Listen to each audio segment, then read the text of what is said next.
2133 number روایت کتاب و فضائل القرآن کی دوسری فصل۔ عبد الرحمن ابن عوف رضی اللہ عنہ فرماتے نبی صلی اللہ علیہ وسلم نے ارشاد فرمایا 3 چیزیں یعنی 3 قسم کے اعمال قیامت کے دن عرش کے نیچے ہوں گے۔ نمبر 1 فرمایا قرآن عرش کے نیچے ہوگا۔ عرش کے نیچے ہونے سے مراد یہ ہے کہ جس طرح وزیر بادشاہ کے قریب ہوتے ہیں، خاص بادشاہ کے پاس ہوتے ہیں یا اس کے قرب والی جگہ میں سائے میں، یہ معنی ہے، یعنی قرآن رب ذوالجلال کے عرش الہی کے نیچے ہوگا۔ فرمایا یحاج العباد، قرآن بندوں، اس کے 2 معنی ہیں۔ ایک معنی ہے کہ قرآن بندوں کے لیے اللہ کی بارگاہ میں جھگڑا کرے گا، اور جھگڑا سے مراد آپ کو پتہ ہے یہ جھگڑا کون سا ہوگا؟ ناز والا جھگڑا۔ جس طرح ماں باپ، اس کی مثال میں نے پہلے عرض کی تھی، بچہ کہتا ہے کہ میں ابا جی سے لڑ کے ان کو یہ بات منائی ہے، کیا معنی ہے کہ وہ اس میں فائٹنگ ہوئی، فزیکل کشتی ہوئی ہے؟ نہیں، لڑنے سے مراد میں نے منتیں کی، ترلے ان کے کیے، بار بار اصرار کیا تو وہ مان گئے۔ تو یہ معنی ناز والا جھگڑا ہوگا، قرآن جھگڑا کرے گا، یعنی رب ذوالجلال کی بارگاہ میں بار بار یہ عرض کرے گا کہ اللہ اس بندے کو تو بخش دے، یا اس کو جنت عطا فرما، یہ مجھے پڑھتا تھا، میرے لیے اس نے وقت صرف کیا، یا میرے احکامات پہ اس نے عمل کیا، تو فرمایا قرآن اس کی شفاعت کا۔ اور پیچھے اس کی نظیر حدیث گزر گئی، فرمایا الصیام و رمضان یشفعان، رمضان اور قرآن یہ دونوں شفاعت کریں گے، الصیام والقرآن یشفعان، دونوں شفاعت کریں گے۔ اور دوسرا معنی اس کا یہ ہے کہ وہ بندوں پر جھگڑا کرے گا۔ کیا مطلب؟ بندوں کے خلاف کہ یا اللہ اس کو جہنم دے، اس نے میرے احکامات کو پس پشت ڈالا تھا، اس نے مجھے چھوڑ دیا، مجھے پڑھنے کے لیے اس کے پاس ٹائم ہی نہیں تھا، میرے احکامات اس کو پتہ تھے باوجود یہ ان کی خلاف ورزی کرتا تھا۔ تو یہ دونوں طرح کا معنی محدثین نے سے مراد لیا ہے۔ تو فرمایا قرآن کچھ لوگوں کے لیے یا ان کے خلاف، جس طرح وہ آتا ہے نا، فرمایا القرآن حجت لک او علیک، قرآن تیرے لیے حجت ہوگا قیامت کے دن یا تیرے خلاف دلیل ہوگا، یا تو تیرے لیے یعنی قرآن سفارش کرے گا یا تیرے خلاف سفارش کرے گا۔ لہو ظاہر و باطن، فرمایا قرآن کا ایک ظاہری معنی ایک باطن۔ ظاہری معنی جسے عام، اس کے 2 معنی ہیں۔ ظاہری معنی سے مراد جسے عام عوام کے سامنے پڑھے، مثلا ذالک الکتاب لا ریب فیہ، یا زانیۃ والزانی فاجلدوا کل واحد منہما مئۃ، یہ والی السارق والسارقۃ فاقطعوا ایدیہما، سری آیت محکمات میں سے غیر منسوخ آیت عام عوام کے سامنے پڑھیں، اس بندے کو سمجھ لگ جاتی قرآن کا کیا مطلب ہے۔ ایک تو مراد ظاہری سے وہ ہیں، اور باطنی آیات سے مراد وہ ہیں کہ قرآن کے باطنی احکام، اشارت النص، دلالت النص، اقتضاء النص، جو علماء کرام جنہوں نے اپنی زندگیاں وقف کی، جنہوں نے اصول سیکھے سمجھے اور اس کے بعد قرآن سے غور کر کے مسائل کو نکالا، عام بندے کی جہاں تک رسائی نہیں۔ دوسرا معنی اس کا یہ ہے کہ قرآن کے ظاہری معنی ہیں، مثلا احکام و مسائل کے، اور باطن ان سے مراد قرآن کے باطنی معنی وہ ہیں جو اللہ نے صوفیاء پر کھولے، اہل علم، اور اللہ نے اپنے اولیاء کو ان کے، جس طرح اس کی دلیل وہ پیچھے گزر گئی، فرمایا پورے قرآن کا علم یہ سورہ فاتحہ میں، فاتحہ کا علم بسم اللہ میں، بسم اللہ کا با میں با کا نقطے جو صوفیاء کہتے ہیں، اور وہ نقطے کی تشریحات جو صوفیاء نے فرمائی، وہ کوئی نیچے ہوتا ہے تو جو نیچے ہو گیا، عاجز ہو گیا، وہ اللہ سے مل گیا، بال شاک کے لیے آتی ہے۔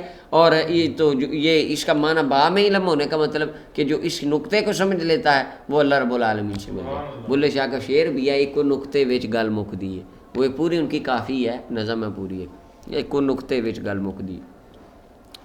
تو فرمایا قرآن کا ایک ظاہری معنی ایک باطنی معنی ہے۔ اچھا آگے فرمایا دوسری چیز جو عرش کے نیچے ہوگی وہ امانت ہے۔ وہ کیا ہے؟ اللہ کی مانتے ہیں کچھ، اور کچھ مخلوق کی مانتے ہیں۔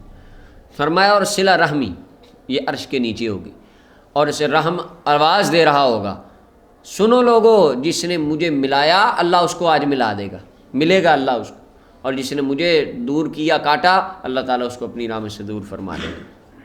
اچھا یہاں پہ مولا علی قاری فرماتے کہ ان 3 چیزوں کو خاص طور پر ذکر کیا گیا، اس کی وجہ یہ ہے یہ 3 چیزیں انسان کے ارد گرد گھومتی ہیں، یہ 3 چیزیں ہی کل انسان کے ساتھ متعلق۔ وہ کس طرح کہ پہلی چیز قرآن حقوق اللہ بھی سکھاتا ہے، حقوق العباد بھی، اور قرآن کے اندر سب سے زیادہ غالب حق اللہ ہے۔ تو جو بندہ قرآن کے ساتھ مل گیا، گویا کہ اس کا اشارہ اس حدیث میں یہ ہے کہ جو اللہ کے ساتھ مل گیا وہ قرآن کے ساتھ ملا، قرآن کے ساتھ جو بندہ ملا وہ اللہ تعالیٰ کی ذات تک پہنچ گیا۔ آگے بیان کیا قرآن کے بعد دوسری چیز جو عرش کے نیچے ہوگی، فرمایا وہ ہوگی امانت۔ کیا ہوگی؟ امانت۔ اچھا، امانت کس کے اندر ہوتی ہے؟ امانت عام ہوتی ہے، لوگوں کا خون، مال، جان، سارے حقوق کا خیال رکھنا، یہ امانت کے زمرے میں آتا ہے۔ تو گویا جس نے حقوق اللہ کو قائم کیا، عرش الہی کے نیچے سے امانت اس بندے کی شفاعت کرے گی۔ اور پھر آگے اس کے بعد صلہ رحمی۔ صلہ رحمی ہوتی ہے قریبی رشتہ داروں کے ساتھ، صلہ رحمی کثرت سے قریبی رشتہ داروں کے ساتھ ہوتی ہے۔ جیسا کہ پیچھے یا رسول اللہ صدقہ دے دوں، فرمایا اپنے کسی خاندان کے بندے کو تو ڈبل اجر ہے، صدقے کا اور صلہ رحمی کا۔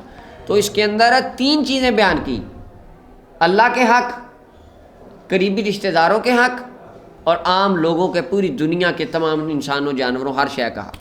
یعنی کہ اس نے ان 3 چیزوں کو فلاح کے ساتھ کامیاب کر لیا، پا لیا، اچھے طریقے سے نبھا لیا، عرش الہی کے نیچے سے 3 چیزیں صدا دے کے اس کو جنت میں لے کے جائیں گے، جن میں سے قرآن ہوگا، صلہ رحمی اور امانت۔ 2134 نمبر روایت عبداللہ ابن عمر رضی اللہ تعالیٰ عنہ فرماتے ہیں، نبی صلی اللہ علیہ وسلم نے فرمایا صاحب قرآن کو کہا جائے گا، یعنی جو قرآن کو پڑھتا رہا اور قرآن پر عمل کرتا رہا۔ اس کا ملا علی قاری کہتے ہیں معنی یہ نہیں ہے جس نے اس کو عمل ہی نہ کیا، اس کو، کیونکہ وہ آتا ہے رب قاری للقرآن والقرآن یلعنہ، کئی قرآن پڑھنے والے ایسے ہیں قرآن الٹا ان پہ لعنت کرتا ہے۔ اور وہ یہ سنن ابن ماجہ کے اندر جس نے قرآن پڑھا تاکہ لوگوں کے چہرے اپنی طرف پھیر لے، متوجہ کرائے لوگوں کو۔ قاری صاحب دیکھیں، حضرت صاحب کی کیا شان ہے، میری کیا بات ہے جو اس طرح کے کاموں کے لیے قرآن پڑھے یا دین کا علم سیکھے۔ اور حدیث شریف کے اندر آتا ہے تاکہ لیصرفا وجوہ الناس، لوگوں کے چہرے اپنی طرف پھیر لے، یا اس علم کے ساتھ وہ فخر کرے، بتائے لوگوں میرے کیا، مجھے جتنا آتا ہے کسی کو آتا ہی نہیں۔ اول یماری ابھی صفحا، یا جاہلوں کے ساتھ جھگڑا کرے، قرآن اس لیے پڑھے، مقصود یہ ہو میں مناظرے کروں گا لوگوں کے ساتھ، لوگوں کو نیچا دکھاؤں گا، اظہار ثواب اس کا مقصود نہ ہو، تو فرمایا اس کو اٹھا کے جہنم میں پھینک دیا جائے، اس کا جنت میں کوئی حصہ نہیں ہوگا۔ اور وہ حدیث شریف بھی فرمایا قرآن ایک غازی کو لایا جائے گا، ایک شہید کو، اور ایک سخی کو، اور ایک عالم کو، چاروں کو اٹھا کے جہنم میں پھینک دیا جائے گا، اس وجہ سے کہ چاروں کا عمل اللہ کے لیے نہیں ہوگا، دنیا کے لیے ہوگا۔ اللہ تعالی ہمیں محفوظ فرمائے۔ تو صاحب قرآن سے مراد جو قرآن پڑھے، قرآن پہ عمل کرے اور مقصود اللہ کی رضا ہو، اس کو کہا جائے گا اقرا ورتقی، پڑھ اور چڑھ، پڑھتا جا قرآن اور جنت کے بلند درجے میں چڑھتا جا۔ یعنی اس وقت قرآن ایسے ہوگا، قرآن کریم جب وہ ایک لفظ قرآن کا پڑھے گا نا تو گویا کہ وہ ہوا میں اڑنے لگے گا، وہاں پہ پروں کا کام قرآن کی تلاوت دے گی، اڑت فرمایا اڑتا ہے، کیونکہ سیڑھیاں تو نہیں ہوگی کہ جنت میں ہو سیڑھیاں 1 2 3 4 سیڑھیاں چڑھتا جا، ایسے نہیں ہوگا، وہاں پہ تو مسافت ہوگی۔ فرمایا جائے گا پڑھتا جا اور بلند درجات میں چڑھتا جا، اور قرآن ترتیل کے ساتھ ٹھہر ٹھہر کے پڑھ، جس طرح دنیا میں ٹھہر ٹھہر کے پڑھتا تھا، ترنم لگا کے اچھے انداز سے۔ جس نے دنیا میں اچھے انداز سے سیکھا ہی نہیں، پڑھا ہی نہیں، اب اس کو جنت میں تو نہیں کہا جائے گا۔ اور دوسری بات آگے چلیں وہ آتی ہے، فرمایا فَإِنَّ منزلک عند آخری آیت تقرأ، تیری منزل آخری آیت کے وقت ہوگی جسے تو پڑھے گا، یعنی جب تیرا قرآن پڑھنا ختم ہو جائے گا، جتنا تو زیادہ درجے طے کر جائے گا، یہاں سے لے کے وہاں تک ساری جنت تیری، اور اتنے بلند درجے اللہ تجھے جنت میں عطا فرمائے۔ اللہ اکبر۔ اچھا، اور اس کے اندر ایک آیت یہ بھی ہے، ایک نشانی، اور ایک اس کے اندر یہ بھی پتہ چلا کہ اس سے مراد حافظ قرآن ہے۔ حافظ ابن حجر کہتے ہیں یؤخذ من الحدیث انہ لا ینال ھذا الثواب الا من حافظ القرآن واتقنادا، اس کا مطلب یہ ہے کہ یہ ثواب اسی کو ملے گا جو حافظ قرآن ہوگا۔ جو کون ہوگا؟ حافظ قرآن۔ اس کے علاوہ جس کو سورہ یاسین، سورہ ملک وغیرہ آتی ہے، اس کو بھی تو اگر وہ پیاری تلاوت سے پڑھتا اس کو بھی کہا جائے گا تو بھی پڑھ، تو وہ سورہ یاسین پڑھے گا جتنے درجے مل گئے، وہ سورہ ملک پڑھے گا، حافظ قرآن 30 قرآن کے پارے پڑھے گا، تو حافظ قرآن کا کتنا بڑا درجہ ہوگا۔ جس نے قرآن پڑھا اور یاد رکھا اور اس پر عمل کرتا مر گیا، اس کو یہ جنت میں اللہ تعالیٰ درجہ عطا فرمائے گا۔ اللہ اکبر۔ اچھا جی، اور امام احمد، ترمذی، ابو داؤد، نسائی نے اس حدیث کو روایت کیا. تو یہ حافظ قرآن کی شان کے اندر یہ بات ہے. امام ترمذی نے اس حدیث کو حسن صحیح فرمایا. اور ترمذی کے اندر حضرت ابو ہریرہ سے ایک اور روایت ہے، اس کے اندر ہے کہ امام ترمذی نے اسے بھی حسن کہا، حدیث حسن ہے. اس کے اندر ہے کہ قرآن کہے گا اللہ اس کو حلہ پہنا، تو اس کو کرامت کا، عزت کا تاج پہنایا جائے گا. اللہ فرمایا، قرآن کہے گا یا اللہ اور زیادہ اس کو شان دے، تو فرمایا اس کو عزت کا ایک پاپوش، ایک جبہ پہنایا جائے گا. پھر فرمایا جائے گا، قرآن کہے گا اللہ اس سے راضی ہو جائے، اللہ فرمائے گا میں راضی ہو گیا. پھر بعد میں کہا جائے گا چل اب پڑھ اور چڑھتا جا. یعنی پہلے تاج پہنے گا، پھر حلہ پہنے گا، پھر اللہ کی رضا ملے گی، چوتھے نمبر پہ اس کو یہ شان ملے گی جہاں آپ چڑھ، اور جتنے چڑھ گیا اللہ تجھے اتنے درجے دے گا. 2135 نمبر بات. ابن عباس رضی اللہ عنہ فرماتے نبی صلی اللہ علیہ وسلم نے ارشاد فرمایا بے شک وہ شخص جس کے پیٹ میں کوئی چیز، قرآن کا کچھ حصہ نہ ہو، پیٹ سے مراد اس کے سینہ یا دل ہے. جوف لغت میں جوف اجوف، وہ وہاں پہ آپ نے جب اجوف صرف میں پڑھا تھا تو آپ کو بتایا تھا اجوف کو، اجوف یہ جوف سے یا جوف درمیان میں کہتے ہیں. اجوف وہ ہوتا ہے جس کے درمیان میں حروف اصلیہ کے سینٹر میں عین کلمہ کے مقابلے میں ہے یہی ہے. جس کے جوف پیٹ کو بھی پیٹ اس لیے کہتے ہیں کیونکہ سینٹر میں ہوتا ہے انسان کے، آدھا وجود اوپر آدھا نیچے. تو فرمایا جس کے جوف درمیان میں، یعنی مراد اس سے سینہ ہے یا دل ہے، جس میں قرآن کا کچھ حصہ نہ ہو، وہ ایک ویران اور اجڑے ہوئے گھر کی طرح ہے جس میں کچھ نہیں. اجڑے ہوئے گھر، ویران گھر جس میں کچھ نہ ہو، وہ کتنا وحشتناک ہوتا ہے. تو جس کے سینے میں قرآن کا کچھ حصہ یاد نہ ہو، تھوڑا بہت قرآن نہ ہو، فرمایا وہ اجڑے ہوئے گھرانے کی طرح ہے. حدیث حسن صحیح ہے. 2136 نمبر روایت. ابو سعید خدری رضی اللہ عنہ فرماتے ہیں نبی صلی اللہ علیہ وسلم نے ارشاد فرمایا اللہ رب العالمین فرماتا ہے جس بندے کو قرآن نے مشغول کیے رکھا میرے ذکر اور مجھ سے مانگنے سے، یعنی ایک بندہ قرآن پڑھ رہا ہے، قرآن پڑھا رہا ہے، قرآن سکھا رہا ہے، اس کے اندر تجوید، قرات، علم تفسیر، اصول تفسیر، صرف، نحو، قرآن پڑھنے کے لیے ہوں، اگر یہ سارے علوم اس میں آ جاتے ہیں کیونکہ یہ قرآن پڑھنے کے لیے سیکھے جا رہے ہیں. فرمایا جس کو قرآن نے مشغول کر دیا ان چیزوں سے کہ وہ بہت زیادہ نوافل ذکر نہ کر سکا کیونکہ وہ اس کام میں مشغول رہا، اور بہت زیادہ اس نے مجھ سے دعائیں نہیں کی. ہوتا ہے نا ایک بندہ مختلف قسم کے اور آدھو اذکار پڑھتا ہے، دعائیں پڑھتا ہے، دیا مسورہ پڑھتا ہے، وہ کیا کیا کر، فرمایا وہ یہ نہ کر سکا، اس کے پاس ٹائم ہی نہ ہوا. وہ اپنا ٹائم جو وہاں دینا تھا نفلی عبادتوں میں، وہ اس نے کہاں لگا دیا؟ قرآن پڑھنے میں، قرآن پڑھانے میں، قرآن سیکھنے میں، قرآن سکھانے میں. اللہ ارشاد فرماتا ہے، حضور فرما رہے ہیں، اب سرکار فرماتے، میرا رب فرماتا ہے آتیتہ افضل ما اوتی السائلین، فرمایا جو دعائیں مانگنے والے، ذکر کرنے والے مجھ سے مانگتے ہیں ان سے زیادہ میں اس کو دوں گا جو میرا بندہ قرآن پڑھنے بیٹھ گیا، قرآن پڑھانے بیٹھ گیا، قرآن سیکھنے بیٹھ گیا، قرآن سکھانے بیٹھ گیا.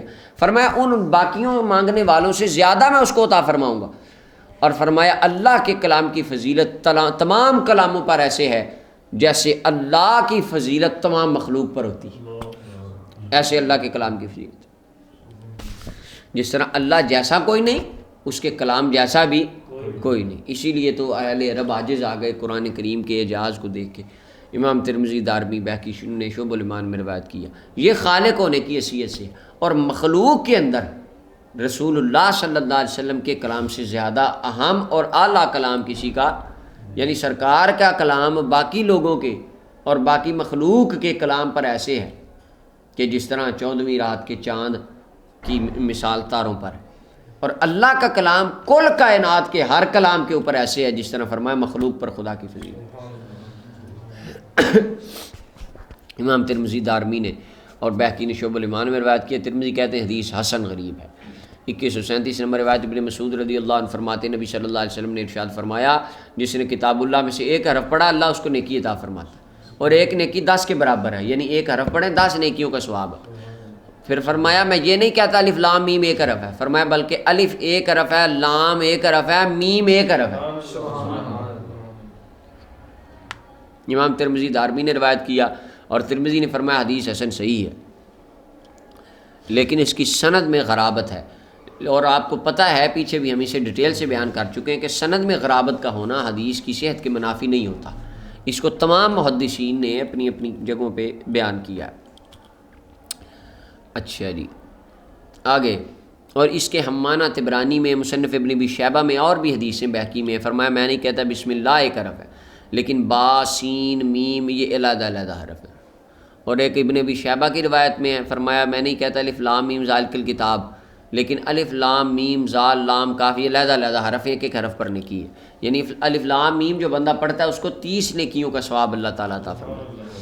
اور بعض نے یہ بھی معنی بیان کیا کہ الف کے اوپر 3 ہیں کیونکہ الف لام فا ہے، اور میم کے اندر میم یا میم 3 ہیں، پھر یہ اور الف لام میم پہ 90 نیکی ہیں، ٹھیک ہے۔ کئیوں نے یہ بھی بیان کیا، لیکن وہ ہے وہ تلاوت کے اعتبار سے، پڑھے ہوئے اعتبار سے وہ 3 ہیں، لیکن لکھے اعتبار سے وہ حرف 3 ہی بنتے ہیں۔ اگر پڑھنے میں دیکھیں تو 9 حرف بنتے ہیں، الف لام فا، میم میم یا میم، ٹھیک ہے، لکھیں اگر وہ ان کو ذہن میں، پھر الف لام الف میم، 3 اور 3 اور 3 9 ہو گئے، تو یہ پڑھنے کے اعتبار سے، لیکن حدیثی میں جو آیا ہے وہ لکھے ہوئے اعتبار سے، تو لکھے اعتبار سے 3 ہے، لہذا 30 نیکیاں، یہی زیادہ بہتر قول ہے۔ 2137 نمبر روایت، حضرت حارث اللہ اور مولا علی کے شاگرد فرماتے ہیں کہ میں گزرا مسجد میں سے، تو میں دیکھا لوگ باتوں میں، احادیث میں جو تھے نا وہ مشغول تھے۔ احادیث سے مراد یہاں پہ حافظ ابن حجر اسقلانی نے یہ جو معنی بیان کیا کہ مراد وہ صفات متشابہات کے بارے میں باتیں کر رہے تھے، اللہ تعالیٰ کی صفات یا قرآن کی وہ آیتیں یا ایسی احادیث جو متشابہات ہیں، جس طرح وہ پیچھے کئی ساری امام نووی نے اس کی مثالیں دی کہ متشابہات میں حدیثیں جس طرح کہ فرمایا جو میری طرف ایک قدم آتا ہے میری رحمت اس کی طرف اتنی دوڑ کے آتی، میں اس کی طرف دوڑ کے آتا ہوں، ہیں تو اللہ کا دوڑنا، اللہ کا آنا، یہ متشابہات میں سے ہے۔ طویل علماء نے فرمائی ہیں اس سے مراد رحمت کا آنا ہے یا مراد اللہ کے فضل کا یا اس کی رضا کا آنا، تو اس کے اندر شاید وہ بحث کر رہے تھے یا اور اس کی یا کو دنیا کی باتیں کر رہے تھے۔ تو میں مولا علی کے پاس آیا، حضرت علی رضی اللہ عنہ کے پاس حارث آور کہتے میں آیا۔ اچھا، ملا علی قاری نے بڑی کمال بات لکھی، کہتے ہیں حضرت علی کے پاس کیوں آئے؟ ملا علی قاری کہتے ہیں اس کی وجہ یہ ہے کہ سرکار نے فرمایا جو تھا نا مدینۃ العلم والی ان بابوہا، کہ دروازہ علی ہے، جس نے علم لینا ہو وہاں سے آئے، تو وہ حضرت مولا علی کے پاس گئے۔ اور آگے ملا علی کہتے ہیں رد کیا ان بندوں کا جنہوں نے اس حدیث کو انا مدینۃ العلم والی ان بابوہا والی حدیث کو موضوع یا ضعیف کہا۔ انہوں نے کہا اس کی کچھ سند میں وہ ہو سکتا ہے اس طرح کی بات ہو، حدیث کا متن بالکل صحیح ہے، امام حاکم نے روایت کیا۔ تو میں نے آ کے مولا علی پاک کو بتایا، حضرت علی فرمانے لگے کہ واقعی وہ اس طرح کر رہے تھے؟ میں نے کہا جی۔ فرمایا میں نے نبی کریم صلی اللہ علیہ وسلم کو فرماتے سنا تھا کہ خبردار ان قریب فتنے آئیں گے۔ میں نے عرض کیا کہا ان فتنوں سے نکالنے والی چیز کیا ہوگی، یعنی کون سا ایسا سبب یا کون سا طریقہ ہے جس کے ساتھ بندہ ان فتنوں سے نکل جائے گا، بچ جائے گا؟ فرمایا کتاب اللہ، اللہ کی کتاب، قرآن ایسے اس وقت ایک ذریعہ ہوگا، اور قرآن ہی ایسی شے ہوگا جس کو تھامنے سے بندہ فتنوں سے بچ جائے گا۔ فرمایا اس میں خبریں ہیں ان چیزوں کی جو تم سے پہلے، اور ان کی خبریں ہیں جو تمہارے بعد ہیں، یعنی پہلی امتوں کے واقعات ہیں اور بعد میں آنے والے واقعات کی اس میں خبریں ہیں۔ دجال آئے گا، یا اس کے علاوہ قیامت کی نشانیاں، قیامت کا منظر، جنت جہنم قبر، یہ سارا کچھ قرآن میں ڈسکس اچھا جی۔ اور فرمایا وَحُكْمُ مَا بَيْنَكُمْ، اور یہ قرآن فیصلہ فرمانے والا ہے جو تمہارے درمیان ہے، یعنی کفر ایمان حلال و حرام کا اور احکام دینیہ کا فیصلہ قرآن کرنے والا ہے۔ والفصل، قرآن فیصلہ کن کتاب ہے، لیس بالہزل، اس میں کوئی چیز فضول اور لغو نہیں ہے۔ فرمایا جس نے اس کو ظلمن چھوڑ دیا قسمہ اللہ، اللہ اس کو ہلاک کر دے گا، ریزہ ریزہ ہو جائے گا وہ، یعنی اس کے اندر اب ظلم کی نسبت ہے کہ یعنی جس نے اس کو چھوڑا اس نے اپنے اوپر ظلم کر کے چھوڑا، اس لیے اس کو من جبار کہا۔ ومن ابتغى الهدى، اور جس نے ہدایت تلاش کی قرآن کی غیر جگہ پر جا کر، قرآن چھوڑ کے کسی اور راستے میں ہدایت تلاش کی، فرمایا اضلہ اللہ، اللہ اس کو گمراہ کر دے گا۔ وَهُوَ حَبْلُ اللَّهِ الْمَتِينُ، اور یہی اللہ کی مضبوط رسی ہے، اور یہی نصیحت ہے اور حکمت والا ہے، اور یہی وہی صراط مستقیم ہے، قرآن ہی۔ هُوَ الَّذِي لَا يَزِيغُ بِهِ الْأَهْوَاءُ، قرآن ہے کہ جس قرآن کے ساتھ خواہشات ٹیڑھی نہیں ہوتی، احوا ہوی خواہشات سے، اس کے ساتھ خواہش کبھی ادھر ادھر نہیں جاتی، کیونکہ دیکھیں قرآن نے ایک رول دیا ہے، یہ کرو، نماز، روزہ، حج، زکوٰۃ، حقوق اللہ، حقوق العباد، اور نگاہ کی حفاظت، اپنے دل و جان مال جان سب کی حفاظت، ایک اصول پہ جو چلے گا وہ ٹیڑھا نہیں ہوگا، کیونکہ قرآن اصول و ضوابط کے مطابق چلائے گا نا۔ اب جو بندہ اصول و ضوابط کے مطابق ڈرائیو کرے اس کا کبھی چلان نہیں ہوا، اس کو کبھی فائن نہیں ہوا، ایسے ہی ہے، اس کو پولیس والے نہیں روکتے، اس کو نہیں کہتے ہاں بھائی تمہیں اتنا فائن ہے، اسے جیل لے جاؤ، اس کی گاڑی بند نہیں ہوتی کبھی، کیونکہ وہ رولز کے مطابق ڈرائیو کر رہا ہے۔ اسی طرح قرآن بندے کی زندگی کی گاڑی کو رولز کے مطابق چلواتا ہے، تو فرمایا جو اس کے مطابق چلے ٹیڑھا نہیں ہوتا۔ ولا تلبسوا بہ الالسنۃ، اور فرمایا اس کے ساتھ زبانیں التباس کا شکار نہیں ہوتی، شک و شبے کا شکار نہیں ہوتی۔ اچھا، اس کا معنی یہ ہے کہ اس کے اندر ابھی دیکھیں بعض بندے، بلکہ حضرت شیخ ابو الاسحاق کازرونی رحمۃ اللہ علیہ سے کسی نے پوچھا کہ جو اہل بدعت ہیں یستدلون بالقرآن، وہ بھی قرآن سے دلیلیں دیتے ہیں، اہل بدعت بھی، آپ دیکھیں لوگ ممبروں پہ چڑھ کے بڑے زور و شور سے کہتے ہیں نبی کو تو دیوار کے پیچھے کا نہیں پتہ تھا، اور دلیل وہ بھی قرآن سے دے رہے ہوتے ہیں۔ حتیٰ کہ ایک بندہ میں نے سن رہا ہوں کہنے لگے یہ میں جو ہم تلوار اپنے وجود پہ مارتے ہیں یا وہ چھریاں مارتے امام حسین کے غم میں، کہتا ہے یہ قرآن میں لکھا ہے، اللہ، اور وہ دلیل قرآن سے دے رہا ہے، اس کی دلیل نکال لی، جیسے بھی نکالی کھینچ تان کے نکال لی اس نے۔ وہ آپ کو بڑی مشہور بات بتائی تھی ایک بار شاید، کہ وہ ایک جگہ پہ ایک عالم تھے، ایک اہل شیعہ حضرات کے، عالم تو نہیں ذاکر کہہ لیں وہ تھا، تو انہوں نے کہا کہ علم نکالنا، لوگ کہتے ہیں علم کوئی نہیں، یہ قرآن میں ہے۔ وہ یہ بات کر وہ جشیلی تقریر کی مجلس میں، واہ واہ بڑی ہوئی، جو داد انہوں نے بڑی وصول کی، اور چلے گئے، وہاں پہ لڑائی ہو گئی، قرآن میں کہاں لکھا ہے علم؟ تو انہوں نے کہا کہ بندہ چیلنج ہے آپ کو، قرآن سے علم ثابت کریں۔ تو انہوں نے کہا بھائی اب وہ بندہ بات کر کے چلا گیا، جب اس کو فون کیا انہوں نے کہا بھائی میں تو نہیں کروں گا، میں نے تو وقتی طور پہ ہوائی فائرنگ کر دی، بس ہو گئی، میں کہاں سے قرآن سے علم نکالوں؟ ایک بندے نے کہا جی میں حامی بھار دی، اس نے کہا جی میں ثابت کروں گا، آپ مجلس رکھیں، رکھ لی مجلس، آ گئے وہ صاحب، انہوں نے تقریر کی، ان کا لوگ کہتے ہیں قرآن سے علم دکھاؤ، میں دکھاتا ہوں، اللہ نے فرمایا علم نشرہ، علم چکلا ہے، علم نشرہ کا مطلب علم چکلا، قرآن عربی ویچ ان کا ترجمہ پنجابی یہ چونڈے ہے، اللہ فرمایا علم نشرہ، علم چکلا ہے، لا کا صدرک تے صدر چونک تک جلوس کر۔ اب قرآن میں اللہ نے علم اٹھا کے صدر چوک تک جلوس نکالنے کا حکم دیا ہے، بندے واہ واہ واہ واہ کمال ہو گئی۔ تو اب حضرت شیخ ابو اسحاق سے پوچھا کہ یستدلون بالقرآن، ہر بندے ہی قرآن سے دلیل نکالے ہوئے ہے۔ اچھا مزے والی بات دیکھیں جو منکرین حدیث ہیں وہ بھی قرآن سے دلیلیں دے رہے ہوتے ہیں۔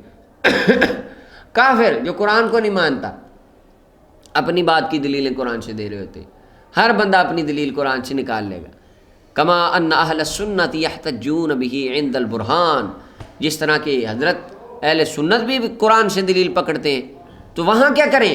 تو آپ نے فرمایا یضل بہ کثیرا ویہدی بہ کثیرا، اللہ قرآن کے ساتھ ہی قرآن میں ہے، اللہ نے قرآن میں فرمایا ہے، قرآن کی وجہ سے کئی ہدایت پائیں گے، کئی گمراہ ہو جائیں گے۔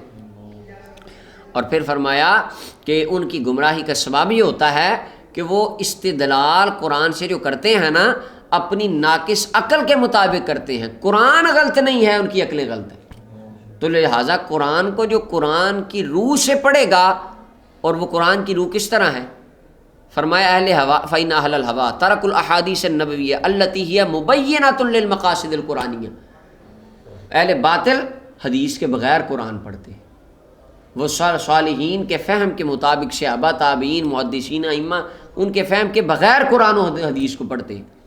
اگر قرآن کو قرآن سے پڑھیں، قرآن کو حدیث کی تفسیر بنا کے پڑھیں، پچھلوں کی سمجھ کیا معنی ہے، یہ بات کب کہی گئی تھی، کب نازل ہو رہی ہے، کن کو کہی گئی تھی، کیوں کہی گئی تھی، یہ ساری چیزوں کو دیکھ کے جب قرآن پڑھیں گے پھر صحیح قرآن بندے کو سمجھ آئے گا۔ وگرنہ خوارج نے بھی کیا کہا تھا، مولا علی پاک نے اور حضرت امیر معاویہ رضی اللہ عنہ، جب آپ نے حاکم بنایا اپنے طرف سے ایک، تو خارجی کہنے لگے الحکم الا للہ، جج تو اللہ ہوتا ہے، انہوں نے بندے جج بنا دیے، لہذا شرک ہو گیا۔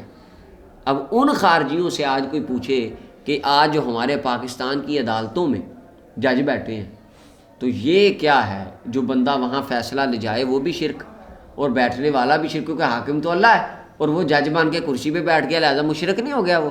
اور جو ان کے پاس کروڑوں کیس جا رہے ہیں اور وکیل جاتے وہ ساروں پہ شرک کی کلیشن کوپ چل جاتی ہے ان کے ان اصول سے, کیونکہ وہ کہتے ہیں حاکم تو اللہ ہے. اللہ اکبر. تو فہم نہیں تھا.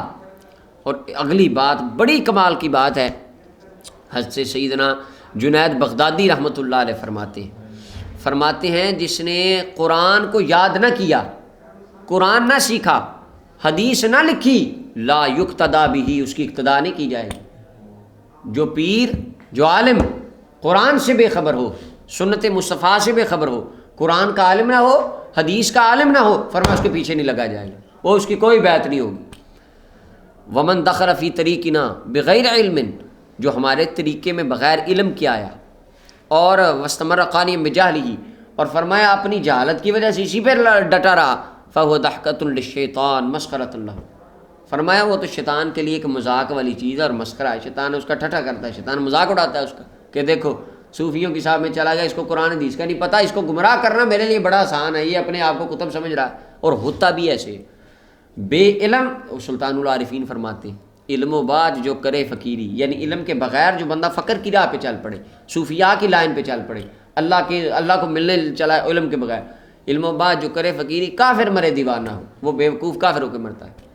اور جس طرح حضرت شیخ عبد القادر جیلانی رضی اللہ تعالیٰ عنہ کے بارے میں کہ بادل نے سایہ کر لیا کہ عبد القادر تیرے لیے ہر حرام چیز حلال کر دی, فرمایا لا حول ولا قوت الا باللہ, مجھے پتہ تو لعنتی شیطان ہے. امام الانبیاء کے لیے جب یہ جملہ نہیں کہا گیا تو میں تو شاہی کوئی نہیں رسول اللہ کے مقابلے. حضور نے آخری وقت میں نماز پڑھی, تو مجھے آ کے کہہ رہے تھے کہ تجھ سے شریعت کی زنجیر اٹھا لی گئی. بادل چھٹ گیا اور آواز آئی عبد القادر تجھے تیرے علم نے بچا لی. شیطان کو بھی پتا تھا کہ یہ بہک نہیں سکتے کیونکہ پڑے ہوئے ہیں. فرمایا پھر تو وار کر رہا ہے, علم نے نہیں, مجھے اللہ کے فضل نے بچایا. تو لہٰذا علم کے ساتھ رحمت, اللہ کا فضل, پھر بچتا ہے انسان. اللہ اکبر. فرمایا لِأَنَّ عِلْمَنَا مُقَيِّدٌ بِالْكِتَابِ وَالسُّنَّةِ. جنید بغدادی صوفیاء کے سردار حضرت جنید بغدادی فرمایا کرتے تھے, فرماتے تھے لوگوں بایزید بسطامی کا ہم میں وہ مقام ہے جیسے فرشتوں میں جبریل کا مقام. جنید ایک کتاب ہے جنید و بایزید, کیا بات ہے, حضرت جنید اور بایزید بسطامی کے واقعات, کیا ہی بات ہے, کمال کی کتاب پڑھنے والی. تو یہ جنید بغدادی اور حضرت بایزید بسطامی دونوں کمال کی شخصیات, اللہ کے بڑے ولی صوفی. اور فرما کیا رہے ہیں, ہمارا علم کتاب و سنت کے ساتھ مقید. جس نے کتاب اللہ سنت رسول اللہ کو چھوڑ دیا اس کا ہمارے طریقے سے کوئی تعلق نہیں. اللہ اکبر. فرمایا لا تلبسوا بالالسنہ, قرآن کے ساتھ زبانیں مشتبہ نہیں ہوتی, یعنی قرآن زبانوں پر تنگ نہیں پڑتا, کیونکہ قرآن میں ہی وعدہ موجود ہے وَلَقَدْ يَسَّرْنَا الْقُرْآنَ لِلذِّكْرِ. یاد کرنے کے لیے قرآن آسان ہے. کئی بندے کہتے ہیں دیکھیں نہیں, یہ ہمیں علماء کہتے ہیں کہ ڈاکٹر خود کیوں نہیں بنتے, یہ کیوں نہیں کرتے, قرآن خود کیوں پڑھتے, قرآن میں ہے وَلَقَدْ يَسَّرْنَا, قرآن آسان کر دیا ہے. اچھا اللہ نے قرآن آسان کر دیا ہے, آپ کے لیے ڈاکٹریشن انجینئرنگ آسان نہیں ہوئی, اس کے لیے کروڑوں روپے اور قرآن فری ہے, سب کو سمجھ آ جائے گا. اگر قرآن اتنا آسان ہوتا تو صحابہ کرام حضور کے پاس پھر یا صحابہ کے پاس تابعین کیا لینے آتے تھے, کیونکہ قرآن دیکھیں حضور کے دور میں نازل ہوا, ایک بک کی شکل بن گئی صدیق اکبر کے دور میں, تو تابعین کو صحابہ کرام نے بک کیوں نہیں دے دی, یہ لیں یہ آپ تو اہل عرب ہیں, تابعین کو یہ کیوں نہیں کہا کہ تو عربی ہے, ماں باپ تیرے عربی, دادا پردادا سے تو عربی, تو سمجھ لے گا, یہ لے قرآن جا گھر جا کے پڑھ لے اور سمجھ لے, ہدایت پا جائے گا. تو حضرت مولا علی نے حلقہ کیوں لگایا کوفہ میں جا کے, جہاں 2000 بندہ بیٹھ کے آپ کے پاس قرآن پڑھتا تھا. ابن عباس رضی اللہ عنہ کا حلقہ کیوں لگتا تھا, اور مسجد نبی شریف میں امام مالک کا حلقہ کیوں لگتا تھا. ابن مسعود کوفہ کیا لینے گئے تھے, اگر قرآن صاحب کو خود ہی سمجھ آ جانا تھا, انہوں نے وہاں جا کے کن لوگوں کو بٹھایا اور کیا کیا انہوں نے صحابہ نے, مولا علی پاک نے پھر ان کو کیوں آگے بٹھایا. یعنی یہ سائنس ان صحابہ کو نہیں آئی کہ قرآن تو خود ہی سمجھ آ جاتا ہے, جی آسان ہی بڑا ہے, آج ہمارے ان ساتھیوں کو آ گئی. تو وَلَقَدْ يَسَّرْنَا الْقُرْآن کی تفہیم میں غلط فہمی ہے. اس کا مطلب یہ ہے ہم نے قرآن کو ذکر کے لیے, ذکر کس کو کہتے ہیں, یاد کرنے کو. قرآن کریم میں اس کے کئی میں ذکر کے آپ وہ الموجم میں دکھا لیں نا مفرس قرآن میں, وہاں آ جائے گا ذکر کے جتنے معنی. ذکر کے معنی میں ایک معنی یاد کرنا بھی آتا ہے, جیسے کہتے ہیں نا یار فلاں کا ذکر ہو رہا ہے, فلاں کی یاد ہو گئی, آج چلتے چلتے فلاں کا بھی ذکر ہو گیا، یعنی اس کی یاد اندر آ گئی، اس کی باتیں آ گئی. تو قرآن کو یاد کرنے کے لیے آسان کر دیا ہے. تورات کسی کو یاد نہیں ہو سکتی، زبور، انجیل بھی. ہندوؤں کو ان کی وید یا سکھوں کو ان کا گرنتھ، پنڈتوں کو کسی کو زبانی یاد آج تک نہ ہو سکا ہے، نہ ہوگا، نہ ابھی ہے کسی کو، قیامت تک کسی کو نہیں ہوگا. قرآن ایسی کتاب ہے اس کو سارے یاد کر سکتے ہیں. یہ قرآن کا معجزہ ہے. مفتی احمد یار نعیمی رحمۃ اللہ علیہ فرماتے ہیں، آپ فرماتے ہیں کہ میں جا رہا تو مجھے ایک بندہ ملا، تو اس نے کہا کیا کرتے؟ میں نے کہا میں عالم ہوں مسلمانوں کا. کہنے لگا مولانا صاحب دھیان سے بات کیجئے گا میرے سے، آپ کے قرآن کے 4 پارے یا 2 پارے مجھے حفظ ہے. تو آپ فرمانے لگے یہ تو میرے قرآن کا نور ہے جو تیرے سینے میں آ گیا، اپنے وید کے 2 صفحے پڑھ کے سنا، تیری اوقات کا پتہ لگ جائے گا. تو قرآن، یہ تو قرآن کا نور ہے کہ یہ تیرے جیسے پلید کے سینے میں بھی آ گیا. تو یاد تو سارے کر لیتے ہیں لیکن ہدایت کوئی پاتا ہے. فرمایا ولا یشبع منہ العلماء، قرآن ایسی کتاب ہے اس سے عالم کبھی سیر نہیں ہوتے. علماء یعنی پڑھ کے علماء سیر نہیں ہوتے. جتنا پڑھی جائیں اتنے خزانے اور کھلتے جاتے ہیں اور اتنی رحمتیں ہوتی جاتی ہیں اور اتنا دل اور کرتا جاتا ہے پڑھنے کا. اور آتا کہ جنت کے اندر جب جنتی قرآن پڑھیں گے نا تو وہاں پر اللہ جو قرآن کے معنی ان پہ کھولے گا تو کہیں گے یار لگتا ہے ایسے ہے جیسے ساری زندگی قرآن پڑھا ہی نہیں، آج پہلی بار پڑھ رہے ہیں. یعنی وہ معنی اللہ ان پہ کھولے گا، وہ مفاہیم اللہ ان پہ عیاں کرے گا جو دنیا پہ بھی انہیں پڑھے نہیں ہوں.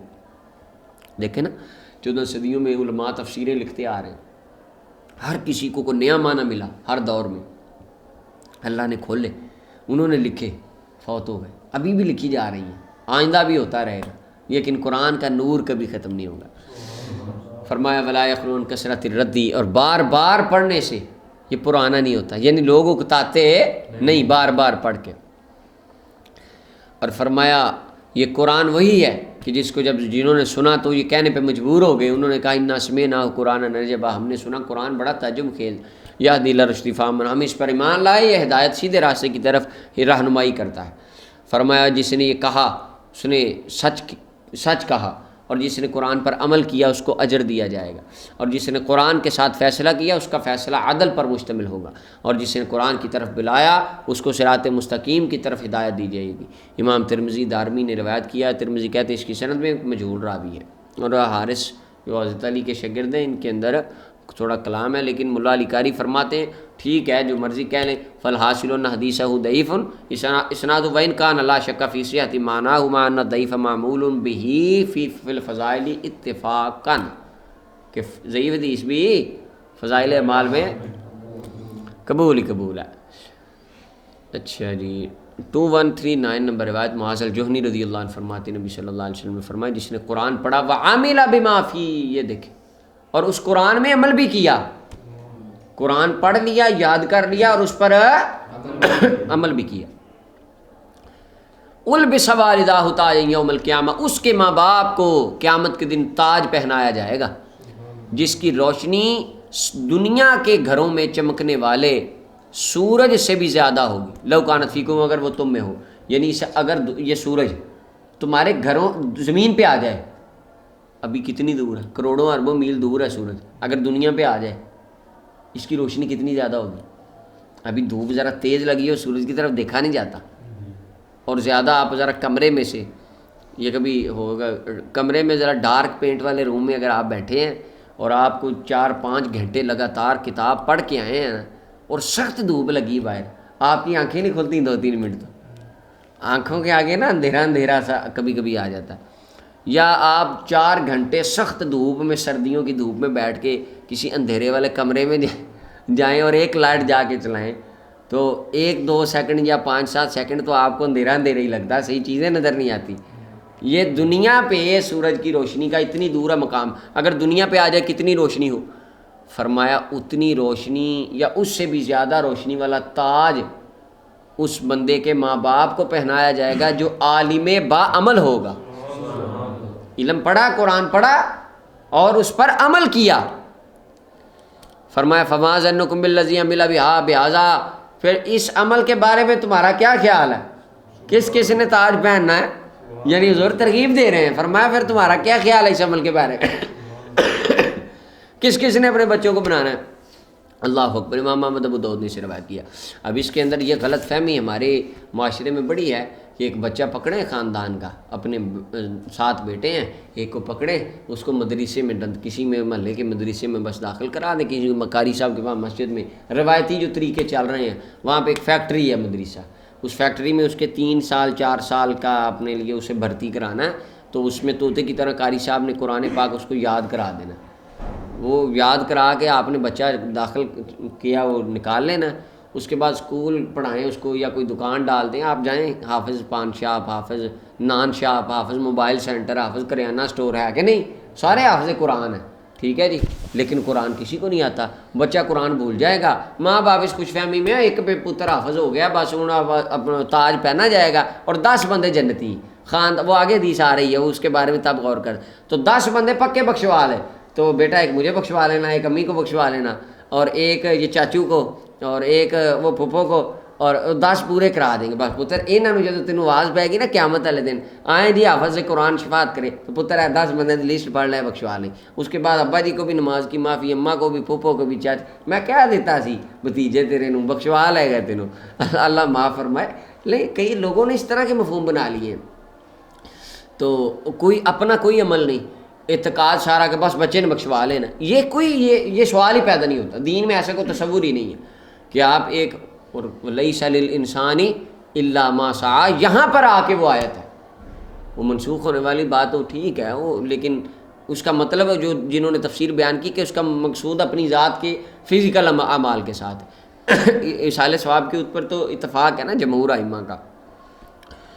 اب اس کے اندر یہ ہے کہ وہ بندہ عمل نہ کرے کوئی فائدہ نہیں، کیونکہ حدیث پاک کے لفظ من قرأ القرآن وعمل بما فیہ، پڑھا اور ساتھ کیا کیا،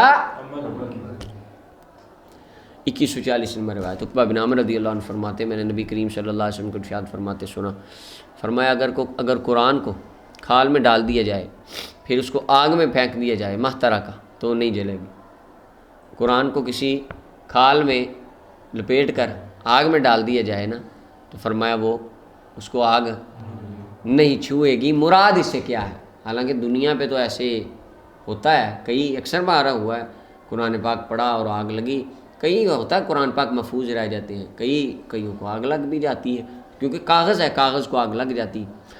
اس کے بہت سارے معنی علماء نے بیان فرمائے ہیں، ایک تو بعض نے کہا وہ حافظ ابن حجر نے کہا اس سے کلام سے مراد کلام نفسی ہے، لیکن وہ صحیح نہیں ہے، ملا علی قاری نے اس کا رد کیا۔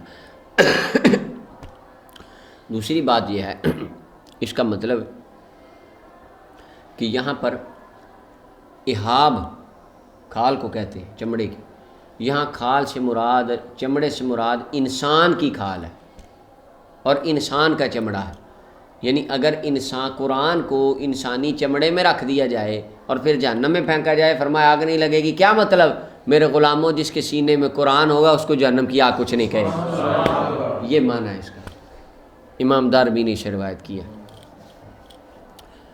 یہاں بعض نے کہا کہ اس سے مراد نار جہنم ہے، لیکن یہ جو معنی انسان کی کھال والا ہے یہ زیادہ بہتر اور زیادہ سمجھ میں آنے والا ہے، امام دارمی نے اسے روایت کیا، اور اسی معنی کی مطابقت میں امام احمد بن حنبل سے یہ مذکور ہے، ملا علی قاری کہتے ہیں فرمایا اس کا معنی یہ ہے من علمہ اللہ القرآن، جس بندے کو اللہ نے قرآن سکھایا قیامت کے دن جہنم کی آگ اس کے جسم کو نہیں جلائے گی، تو حافظ قرآن کے جسم کو کھال کی جگہ پہ رکھا گیا، اور قرآن رکھنے سے مراد اس کے سینے میں قرآن کا ہونا، قرآن کا یاد ہونا ہے۔ اور شرح السنہ میں حضرت ابو امامہ الباہلی رضی اللہ عنہ سے حدیث ہے، فرمائے فضل القرآن، قرآن یاد کرو، ان اللہ لا یعذب بالنار قلبا والقرآن، اللہ اس دل کو کبھی عذاب نہیں دے گا جس میں قرآن پڑھا ہوگا۔ اور طبرانی کی روایت میں لو کان القرآن فی حاب ما اکلۃ النار، تو اس کے بارے میں یہی معنی ہے کہ جس کے سینے میں قرآن ہوگا، جس کے اس کو آگ بلایا نہ ہوگا، یاد رکھا ہوگا، محفوظ ہوگا، معنی یہ ہے۔ 21 اور قرآن کا نور ہوگا، عمل ہوگا قرآن کے معانی اور مفاہیم کی، جس کے سینے میں اللہ تعالیٰ نے تاثیر رکھی ہوگی، سمجھ بوجھ رکھی ہوگی، سارے اس میں آ جاتے۔ 2141 نمبر روایت مولا علی رضی اللہ عنہ فرماتے نبی صلی اللہ علیہ وسلم نے ارشاد فرمایا جس نے قرآن پڑھا فاستظہرہ، پھر اس کو یاد رکھا، پکا کر کے رکھا، اس قرآن کو پکا یاد رکھا۔ آگے دیکھیں قرآن کے حلال کو حلال جاننا، وحرم حرامہ، اور حرام کو حرام جاننا۔ اب یہ آئی ہے بات، جس نے قرآن پڑھا، یاد کیا، حلال کو حلال سمجھا، حرام کو حرام سمجھا، قرآن کی بیان کردہ۔ اب قرآن کے بیان کردہ حلال و حرام کا کیسے پتہ چلے گا؟ جب بندہ ترجمہ پڑھے گا، مفاہیم پڑھے گا، معنی سمجھے گا، قرآن کی تفسیر پڑھے گا قرآن کی۔ فرمایا اس بندے کو اللہ یہ شان دے گا، اللہ اس کو جنت میں داخل کر دے گا، یعنی اللہ اس کو جنت دے دے گا۔ اور دوسری بات، اچھا ادخلہ اللہ الجنہ کا مطلب آتا ہے، آپ کو پیچھے بھی پتہ، جنت میں تو ہر ایک نہیں جانا ہے، تو جہاں پہ یہ آتا ہے داخل الجنہ ادخلہ الجنہ ہے، تو اس کا مطلب یہ ہوتا ہے عین ممکن اللہ اس کو بغیر حساب کے جنت عطا فرمائے۔ وشفعہ، اور اللہ اس کی شفاعت قبول کرے گا گھر والوں میں سے 10 افراد کے بارے میں، سب کے سب جن پر جہنم واجب ہو چکی ہے۔ لیکن کس کی بات ہو رہی؟ وہ کاکا جسے 3 سال فیکٹری میں داخل کرایا تھا اور چھڑا لیا، بیٹا بس لسٹ دے دی، بیٹا ہمیں بخشوا لینا، وہ نہیں، جس نے قرآن پڑھا، یاد کیا، حلال کو حلال جانا، حرام کو قرآن یاد کیا، حفظ کیا، اس کو پکا رکھا، اور اس کے بعد اس کی تفسیر پڑھی اور اس پر عمل بھی کیا، اس کی یہ شان ہوگی۔ کیا مراد ہے؟ عالم با عمل، عالم دین ہونا اور حافظ قرآن ہونا، دونوں اکٹھا ہو تو زیادہ فضیلت کا حامل ہے۔ امام محمد ترمذی ابن ماجہ دارمی نے روایت کیا، ترمذی فرماتے ہیں حدیث غریب ہے، اور حفص ابن سلیمان راوی قوی نہیں ہے، حدیث میں اس کو ضعیف کہا گیا ہے، حدیث سندن ضعیف ہے، معنی اس کا صحیح ہے۔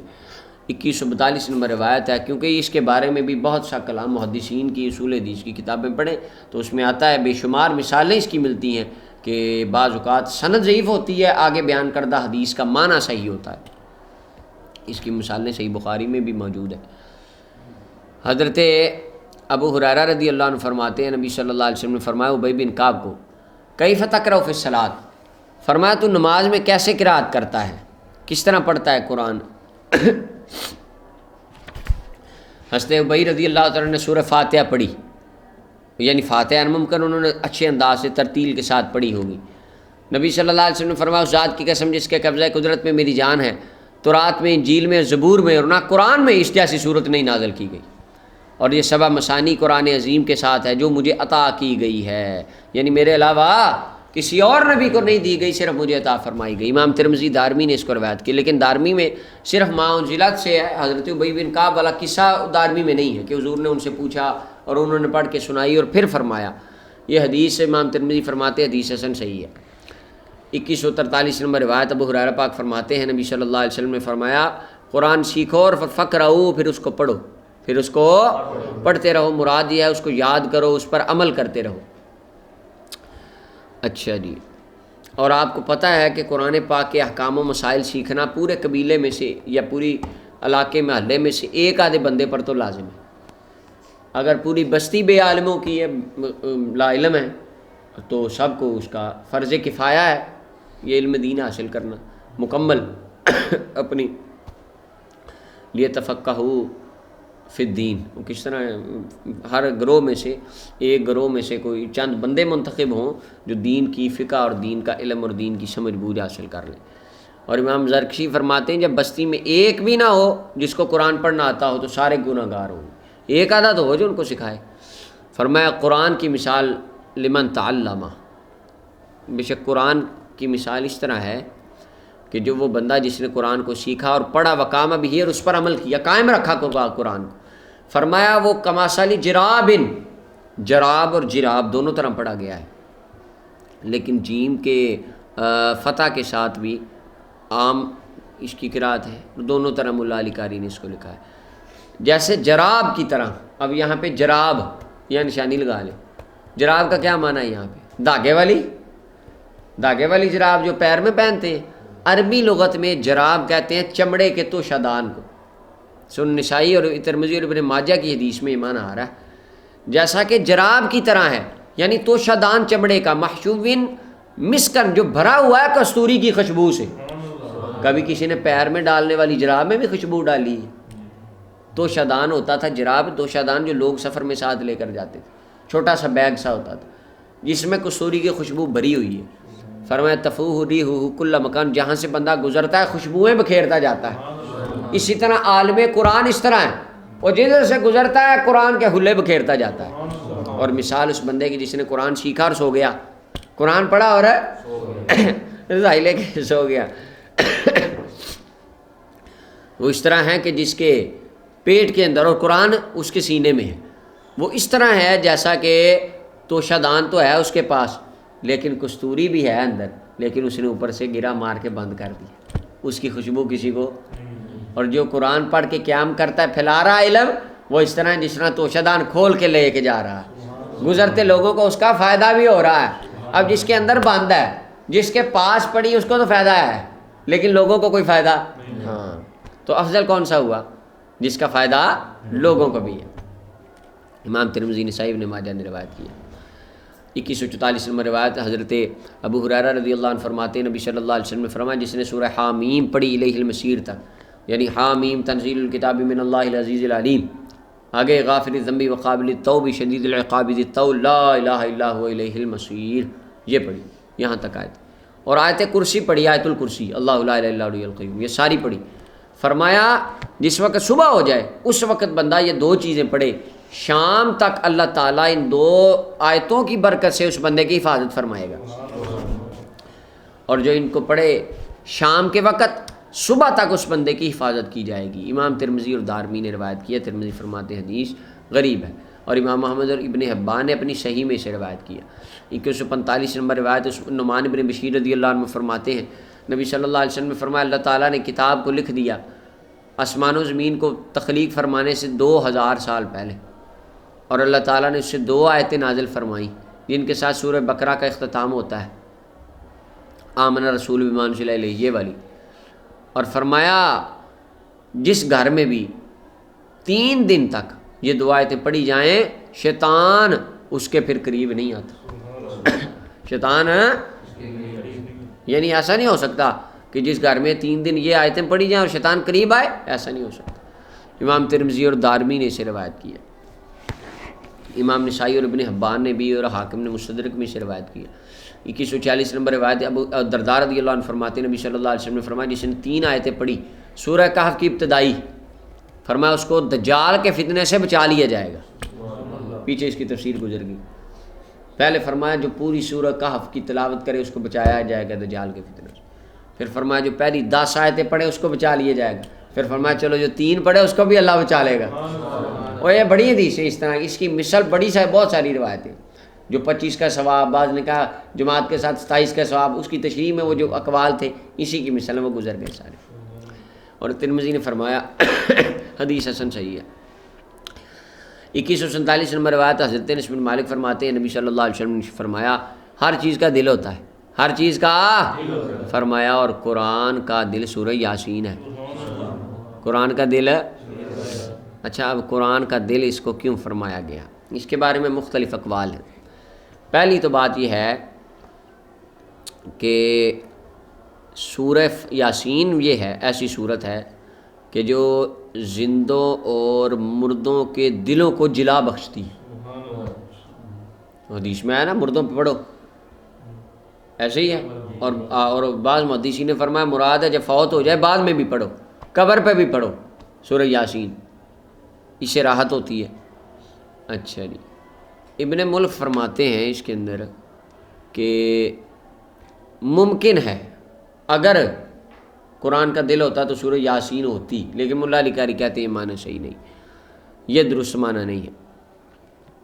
امام طیبی نے بات کی قرآن کے اندر آیات، قیامت، رسالت، توحید، ساری چیزوں کا خلاصہ جو قرآن میں جن موضوعات کو بیان کیا گیا ہے نا ڈیٹیل سے، ان سب کا نچوڑ خلاصہ اللہ نے سورہ یاسین میں بیان کیا، اس لیے اس کو قلب کہا گیا ہے، قلب القرآن، قرآن کا دل ہے۔ امام نسوی نے بھی اس کو ذرا ڈیٹیل سے بیان کی۔ امام نسوی کہتے ہیں کیونکہ اس کے اندر 3 اصول بیان ہوئے ہیں سورہ یاسین میں، توحید، رسالت، حشر، توحید، رسالت اور پوری انسانیت اور پورا انسان کا دین، ان 3 چیزوں کو ارد گرد، بس توحید، رسالت، قیامت۔ رسالت نے ہی قیامت تک لے کے چلنا ہے، پہلے توحید ہے، رسالت ہے، اور رسالت کے ساتھ لگ جاؤ گے تو قیامت تک ہر شے میں سے رسالت نہیں گزارنا تمہیں، یعنی رسول اللہ صلی اللہ علیہ وسلم کے فیض نہیں گزارنا۔ تو یہ 3 چیزیں۔ اچھا جی، تو ان تینوں چیزوں کا ذکر کیا گیا ہے اس کے اندر۔ اور دوسری بات، انسان جب مرنے والا ہوتا ہے، فرمایا گیا نا جب کوئی بندہ فوت ہونے لگے اس پر سورہ یاسین پڑھو، ہے نا حدیث گزری، اقرأوا یاسین عند موتاکم، سورہ یاسین پڑھو۔ جب بندہ مرنے کے قریب ہوتا ہے نا، اعضاء اس کے کمزور ہو جاتے ہیں، اس ٹائم اس کو کہیں نا نماز پڑھ لے، طاقت نہیں ہوتی۔ اگر اس وقت اس کو کہیں روزہ رکھ لے، طاقت، اچھا، لیکن کہا گیا اس پہ یاسین پڑھو۔ کیوں؟ کیونکہ اگرچہ اس کے اعضاء کمزور ہو چکے ہیں، اس کا دل تو ٹھیک ہے نا۔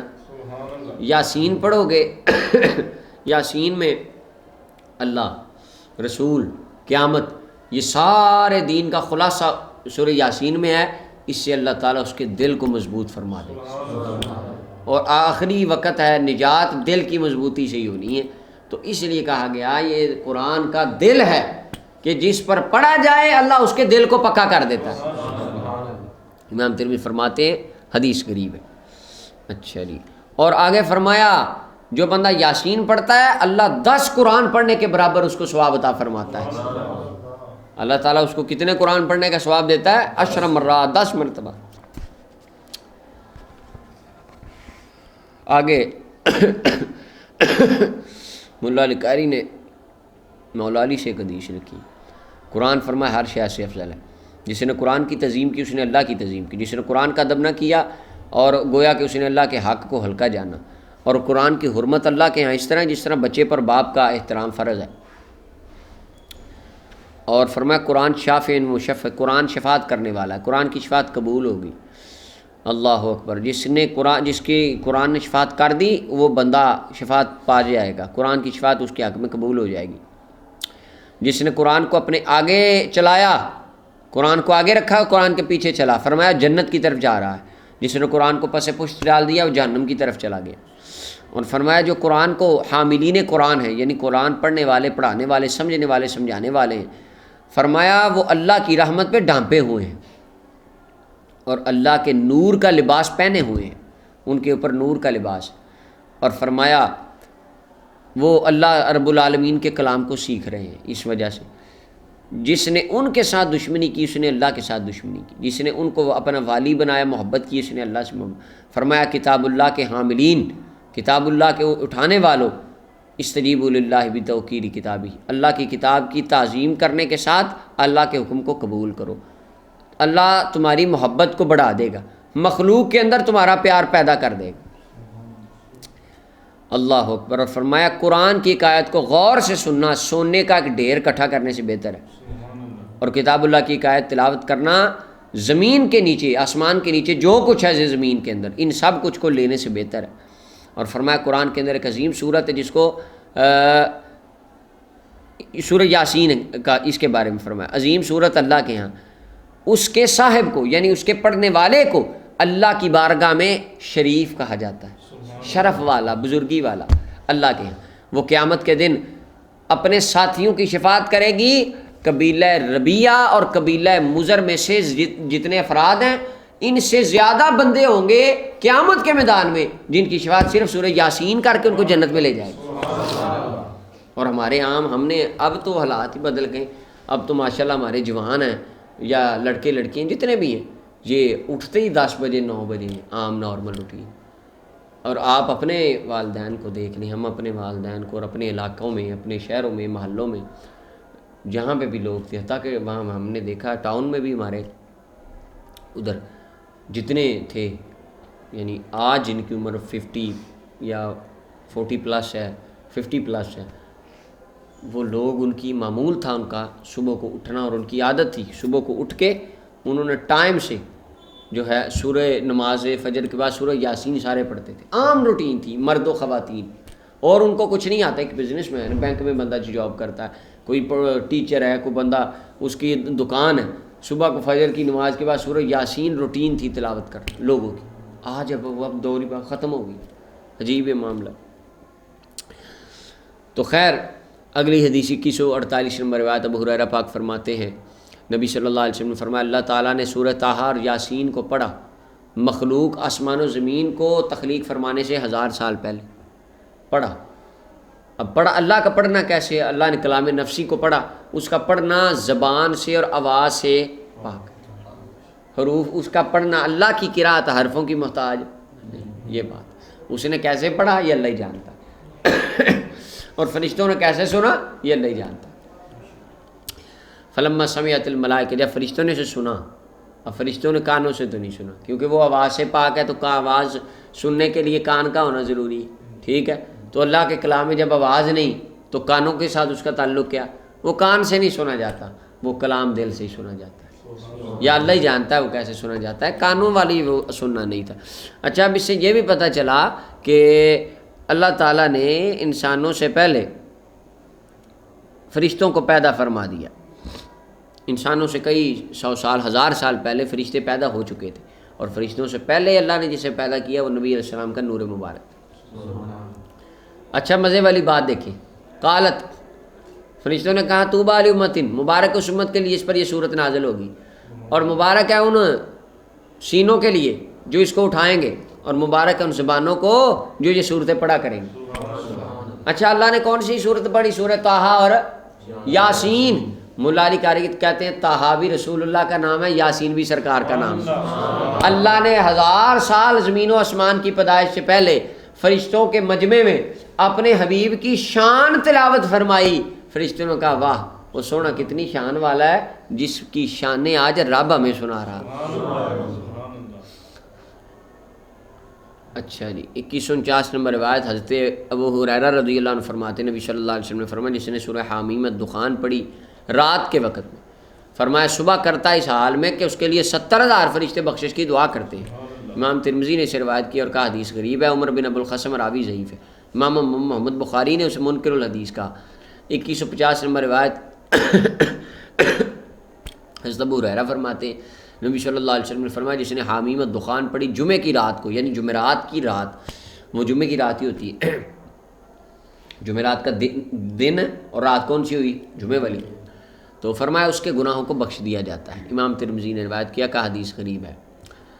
2151 نمبر روایت، ارباز بن ساریہ رضی اللہ عنہ فرماتے ہیں نبی صلی اللہ علیہ وسلم آپ مسبحات پڑھا کرتے تھے، یعنی سبح اسم ربک الاعلیٰ، یسبح للہ ما فی السماوات، یہ والی تسبیح والی آیتیں 7 ہیں۔ سبحان الذی اسریٰ بعبدہ لیلا 1، نمبر 2 سورہ حدید، سورہ حشر 3، سورہ صف 4، جمعہ 5، تغابن 6، اعلیٰ 7۔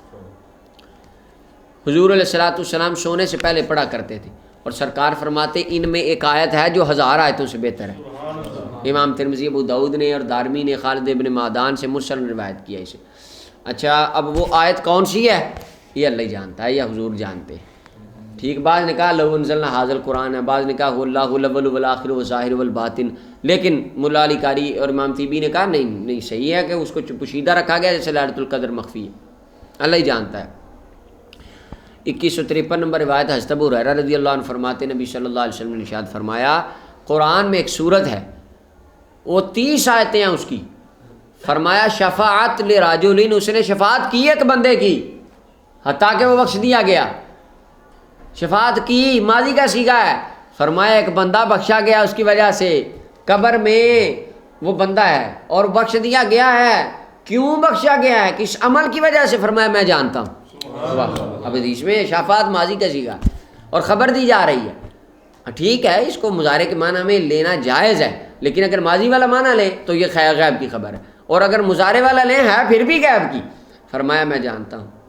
ایک صورت ہے وہ بخشوا دیتی بندے کو، 30 آیتیں اس کی، اور فرمایا وہ تبارک الذی بیدہ الملک وہو علی کل شیء قدیر، سورہ ملک ہے۔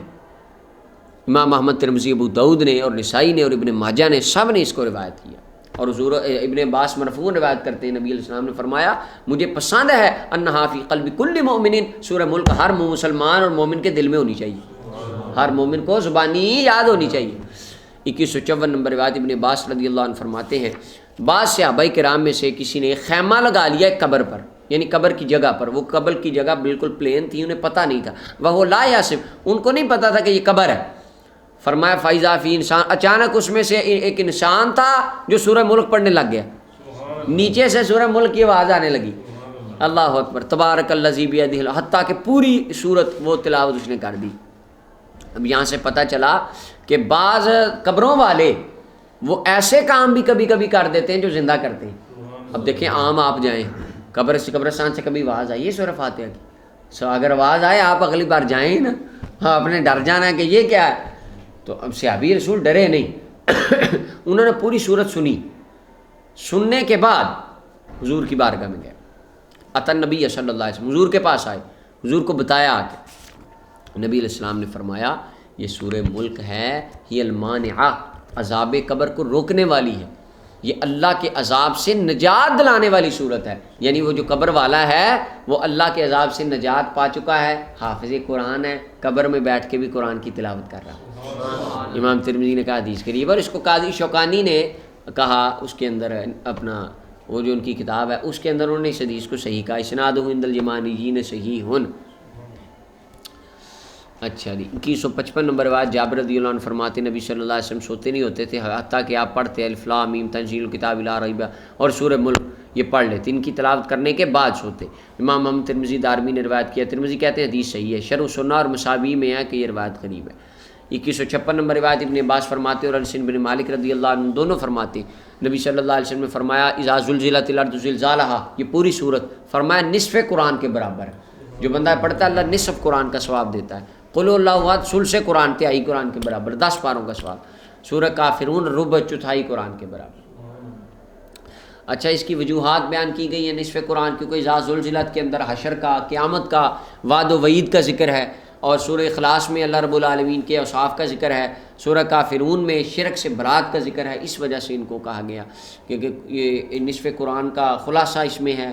یعنی قرآن یعنی ان صورتوں میں چھوٹی چھوٹی صورتوں میں قرآن کے نصف میں جو موضوعات ڈسکس ہوئے ہیں ان کی اجمال اور ان کی ایک خلاصہ ٹائپ اس صورت میں بیان ہوا ہے، اور قرآن کا جو موضوع ہے اس کا 3.5% اس صورت میں بیان ہوا ہے، 4.5% اس میں بیان ہوا ہے. یہ معنی ہے. امام ترمذی نے اسے روایت کیا. اور اچھا یہاں پہ یہ بات ہے، پیچھے گزرا سورہ یاسین ایک بار پڑھنا 10 مرتبہ قرآن پڑھنے کے برابر ہے، سورہ اخلاص 3 بار پڑھنا قرآن پڑھنے کے برابر ہے، سورۃ اذا زلزلت الارض زلزالہا 2 بار پڑھیں تو ایک قرآن کے برابر. اس کا کیا معنی؟ پیچھے بھی گزرا، ایک بندہ 10 بار قرآن پڑھے پراپر پورے 30 پارے، اور ایک بندہ ایک بار سورہ یاسین پڑھے، کیا دونوں برابر ہیں؟ ہاں. جس طرح مثال ہے کوئی آپ کو ڈاکٹر صاحب کہیں کہ ایک کھجور کھانا 1 روٹی کے برابر طاقت دیتا ہے، آپ ایک کھجور روٹی کی جگہ روزانہ کھانا شروع کر دیں آپ کی بھوک مٹ جائے گی. ہاں تو یہ مثال ہے کہ بھوک وہ روٹی سے ہی مٹے گی. کھجور میں طاقت تو ہے پر روٹی کا مقابلہ ہے کھجور. یہ بات لہٰذا 10 بار فزیکلی طور پہ قرآن پڑھ رہا ہے اور ایک بندہ صرف ایک بار سورہ یاسین یا 3 بار سورہ اخلاص پڑھ رہا ہے، دونوں برابر ہو سکتے ہیں. ہاں جی 2157 نمبر روایت ماقل بن یسار فرماتے نبی صلی اللہ علیہ وسلم نے فرمایا جو بندہ صبح کے وقت 3 مرتبہ اعوذ باللہ اسمی العلیم من الشیطان الرجیم کہے اور پھر 3 آیتیں سورہ حشر کے آخر سے پڑھے، اللہ تعالیٰ 3 آیتیں سورہ حشر کے آخری ہو اللہ الذی لا الہ الا ہو عالم الغیب والشہادہ، یہ والی 3 فرمایا اللہ 70,000 فرشتے اس کے ساتھ لگا دیتا ہے جو اس پر دعائے رحمت کرتے رہتے ہیں تاکہ شام ہو جاتی. اگر اس دن بندہ مر جائے فرمایا شہادت کے رتبے پہ اللہ فائز کرتا ہے، اور جو شام کے وقت کہتا ہے وہ اس کی بھی یہی شان ہوتی ہے. امام ترمذی دارمی نے روایت کی. 2157 نمبر روایت ہے حضرت انس بن مالک نبی صلی اللہ علیہ وسلم سے روایت کرتے ہیں فرمایا جو ایک دن میں 200 بار قل اللہ احد پڑھتا ہے اللہ اس کے 50 سال کے گناہ معاف کر دیتا ہے سوائے اس کے کہ اس پر قرضہ ہو. اب قرضہ تو دنیاوی معاملہ ہے نا، جس طرح فرمایا شہید کے گناہ بخشے جاتے ہیں سوائے قرضے کے، قرضہ نہیں بخشا جاتا. امام ترمذی دارمی نے روایت کیا. دارمی کی روایت میں 50 مرتن کے لفظ ہے کہ 50 بار اللہ اس کو بخشتا ہے، یعنی مبالغہ مراد ہے. اور فرمایا اس کے اندر اللہ یکون دین ان کے لفظ نہیں ہے دارمی والی روایت میں. 2159 نمبر روایت حضرت انس بن مالک رضی اللہ عنہ روایت کرتے ہیں نبی صلی اللہ علیہ وسلم نے فرمایا جو سونے کا ارادہ کرے بستر پر تو دائیں کروٹ پر سوئے، پھر 100 بار قل اللہ احد پڑھے. فرمایا جب قیامت کا دن ہوگا اللہ اس کو فرمائے گا میرے بندے جا دائیں جانب سے جنت میں چلا جا. کیوں؟ تو میرے نبی کی سنت کے مطابق دائیں کروٹ پہ سوتا رہا. اور حدیث فرمایا امام ترمذی کہتے ہیں حدیث حسن غریب ہے. اچھا اس کے اندر حدیث میں اشارہ ہے کہ جنت کے اندر جو دائیں جانب والے محل ہیں وہ بائیں جانب والوں سے افضل ہوں گے، اور جنت کے اندر 3 طرح کے ہوں گے درجے. ایک درجہ ہے مقربین کا جو علیین میں ہوں گے اوپر بلند، ایک ہوں گے ابرار نیک لوگ، وہ دائیں جانب ہوں گے، اور ایک ہوں گے گناہ گار جن کو بخش دیا گیا، جو شفاعت سے بخشے گئے یا عذاب کے بعد بخشے گئے، وہ بائیں جانب ہوں گے۔ اور یہ جو 3 درجے علماء نے بتائے ملا علی قاری نے، یہ قرآن کی آیت سے، ثم اورثنا الکتاب الذی اصطفینا من عبادنا فمنهم ظالم لنفسہ، یہ ایک وہ کچھ وہ ہوں گے جنہوں نے اپنے اوپر ظلم کیا، ومنهم مقتصد بالخیرات، اور جنہوں نے درمیانہ سا، ومنهم سابق بالخیرات باذن اللہ، کچھ سابق بڑھنے والے، آگے جانے والے۔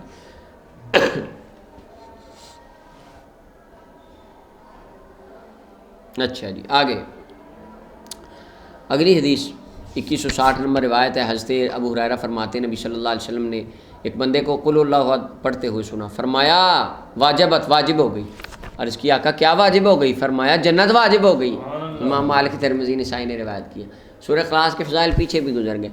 2161 نمبر روایت فروا ابن نوفل فرماتے اپنے والد سے روایت کرتے ہیں، انہوں نے عرض کی یا رسول اللہ مجھے کوئی چیز سکھائیں، میں جب اپنے بستر پر سونے لگوں میں پڑھ لوں۔ فرمایا قل یا ایھا الکافرون پڑھ لیا کر، یہ شرک سے برات ہے، اس کے اندر شرک سے بیزاری کا اظہار ہے۔ تو چاروں کل پڑھ لے اگر بندہ، سورہ اخلاص بھی آ گئی، اور معوذتین حضور پڑھتے تھے پیچھے گزر گیا، اور سورہ اخلاص کی فضیلت بھی ابھی گزری، جو بستر پر سوئے سورہ اخلاص پڑھ لے۔ 2162 نمبر روایت عقبہ بن عامر فرماتے ہیں میں نبی صلی اللہ علیہ وسلم کے ساتھ جوفا اور ابوا کے درمیان 2 وادیاں ہیں، ان کے درمیان جا رہا تھا، اچانک ہم پر ہوا اور سخت اندھیرا چھا گیا، یعنی اندھیری چلی اور بادل آ گئے۔ نبی علیہ الصلوۃ والسلام اعوذ برب الفلق اور اعوذ برب الناس، یہ 2 چیزوں کے ساتھ، صورتوں کے ساتھ پناہ حاصل کرنے لگے، یہ پڑھنے لگے یعنی آیتیں۔ تو پھر فرمایا عقبہ ان کے ساتھ پناہ لیا کر، کسی پناہ لینے والے نے ان کی مثل صورتوں کے ساتھ کبھی پناہ حاصل نہیں کی۔ امام ابو داؤد نے اسے روایت کیا۔ 2163 نمبر روایت عبداللہ ابن خبیب رضی اللہ عنہ فرماتے ہیں ہم بارش اور اندھیرے والی رات میں نکلے نبی صلی اللہ علیہ وسلم کو تلاش کرنے کے لیے، تو ہم نے حضور کو پا لیا۔ فرمایا کہ حضور نے فرمانے لگے پڑھ، میں نے عرض کی حضور کیا کہوں، کیا پڑھوں؟ فرمایا قل هو اللہ احد اور معوذتین، جب صبح کرے جب شام کرے 3 بار پڑھ لیا کر، ہر چیز سے تیری کفایت ہو جایا کر، ہر شے سے اللہ کی حفاظت شامل حال ہو جایا کرے۔ تو صبح اٹھتے شام سوتے سورہ فاتحہ، سورہ بقرہ کی آخری آیتیں اور یہ چاروں کل پڑھ کے بندہ دام کرے، یہ ضرور پڑھے۔ یہ نسخہ رسول کریم صلی اللہ علیہ وسلم ہے جو ہمیں عطا فرمایا گیا۔ ترمذی ابو داؤد نسائی نے اسے روایت کیا۔ 2164 نمبر روایت عقبہ بن عامر فرماتے میں نے عرض کی یا رسول اللہ میں سورہ ہود پڑھوں یا سورہ یوسف؟ فرمایا ہرگز بھی کوئی چیز اللہ کے ہاں سورہ قل اعوذ برب الفلق سے زیادہ پہنچانے والی بلیغ نہیں ہے، جو اللہ کی بارگاہ میں زیادہ تعویذ کے اعتبار سے بلیغ ہو۔ امام احمد نسائی اور دارمی نے روایت کیا، یعنی تعویذ نظر بد سے بچنے کے لیے، مصائب سے، آلام سے، ہر طرح کے نقصان سے بچنے کے لیے سب سے زیادہ اللہ کی بارگاہ میں مقرب صورتیں معوذتین ہیں، یہ پڑھا کرو۔